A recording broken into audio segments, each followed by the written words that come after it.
Ciao Gnari, è un po' che non ci vediamo, eh? E quindi eccomi qui tornato per realizzare un'idea che avevo e mi balenava in testa almeno da quest'estate. Realizzare dei video con i miei 10 consigli base per chi si approccia per la prima volta con la realizzazione delle pizze fatte in casa, sia fatta con il fornetto Ariete, con il Ferrari, con l'F1, per evitare di fare disastri, perché è capitato a tutti, è capitato soprattutto a me all'inizio, non sono mica un esperto.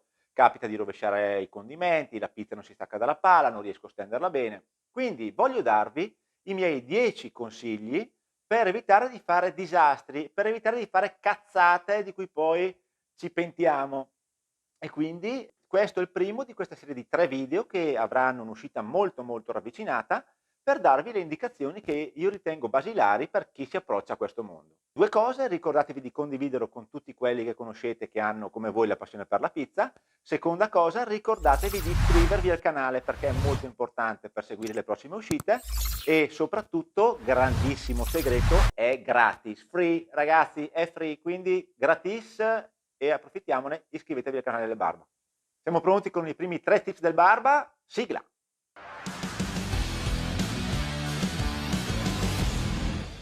Primo tips, le dosi degli impasti. Nessuno nasce imbarato ragazzi, quindi dobbiamo rispettare le dosi per avere un buon risultato. Ma come facciamo a sapere queste dosi? Rispettiamo le dosi corrette. Per saperlo è sufficiente scaricarvi sul computer, cioè o sul telefonino, sul cellulare che abbiamo tutti, ce l'ha anche forse il Brondi della nonna, l'applicazione, una delle tantissime applicazioni del Calcolapizza.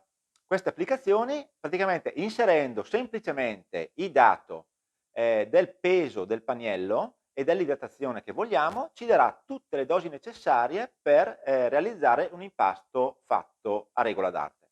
Quindi, primo tip del Barba, ragazzi, non facciamo le cose a caso, non chiediamo a chi non conosciamo, non guardiamo sul retro della busta del lievito del mastro fornaio, perché sennò l'impasto poi esplode, ma usiamo un'applicazione Calcola Pizza. Ce ne sono una caterva, vi metterò qualche link in descrizione e da lì partiamo con il primo consiglio base. Secondo consiglio, sempre basilare, è quello di usare per un buon periodo, fino a che non si ottiene quantomeno un miglioramento e dei buoni risultati, la stessa farina. Quindi voi direte: ma che barba, che noia, io ci sono 1000 farine". No, usate la stessa farina, perché così potrete capire cosa modificare, se modificare un po' l'idratazione, la cottura, quant'altro, ma partirete dalla materia prima sempre identica. Quindi a questo punto il mio consiglio è, senza anche qui fare delle cose molto particolari, io vi direi: prendete una farina classica, una farina con un V di 260, 280, che quindi corrisponde a un grado di proteine di 12 grammi, 11,5, 12 grammi della tabella nutrizionale della farina, e usate sempre quella, perché così anzitutto questa è una farina che sarà facile da gestire, con idratazioni basse, perché sono quelle che vanno bene per iniziare. E comunque avendo sempre la stessa materia prima potremo riuscire a migliorare il risultato. Secondo motivo per il quale dobbiamo usare sempre la stessa farina è perché a volte farine con lo stesso V hanno caratteristiche totalmente diverse, quindi abbiamo una farina che può assumere, assorbire molta più acqua e altri tipi di farine che ne possono assorbire di meno. Quindi anche questo ci può provocare dei disagi o comunque delle differenze. Quindi questo è il secondo motivo per cui dobbiamo usare sempre la stessa farina per cominciare a migliorare. Il terzo tips del Barba riguarda l'idratazione e la lievitazione e lo voglio riassumere in 3 semplici parole inglesi. Less is more, cioè più facile è, meglio è.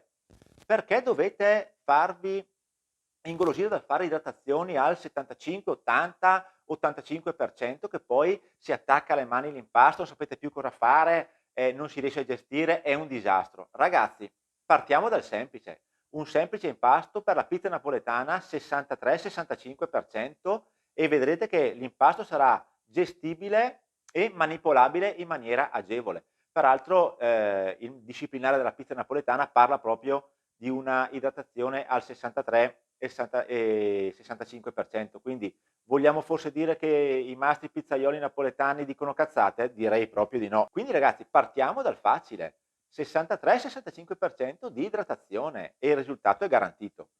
Stesso discorso, stesso identico discorso vale per la questione delle, tempistiche di lievitazione o maturazione. Perché fare 48, 72, 96 e multipli ore di lievitazione? Non ha senso all'inizio. Si potrà fare poi sperimentando, avendo fatto la pratica, avendo avuto dei buoni risultati. Ma il consiglio è, anche qua, less is more, partiamo dal facile, cioè facciamo una ricetta 8 ore di lievitazione, se abbiamo fretta, o 24 ore di lievitazione usando il frigo e vedrete che il risultato anche qua sarà ottimo. Partite, come dicevo prima, da una farina di media forza con un V 260-280, idratazione 63-65%, lievitazione 8 ore o 24 ore. Partite dal semplice ragazzi, perché diversamente i risultati faticheranno ad arrivare e poi sarà anche un casino giustificare alla dolce metà l'acquisto del fornetto, ti dirà guarda lì che schifezza che hai fatto. No, invece no, se voi fate le cose facili farete una mega pizza, bambini contenti, moglie contenta o marito contento o viceversa e nessuno potrà più dirvi te l'avevo detto che era una cazzata. No? Non siete d'accordo? Questo è il mio terzo tips. Quindi eccoli qua, i primi 3 tips sono fatti, vi aspetto al prossimo video che uscirà tra pochissime ore, qualche giorno e ci siamo. Ciao ragazzi, alla prossima!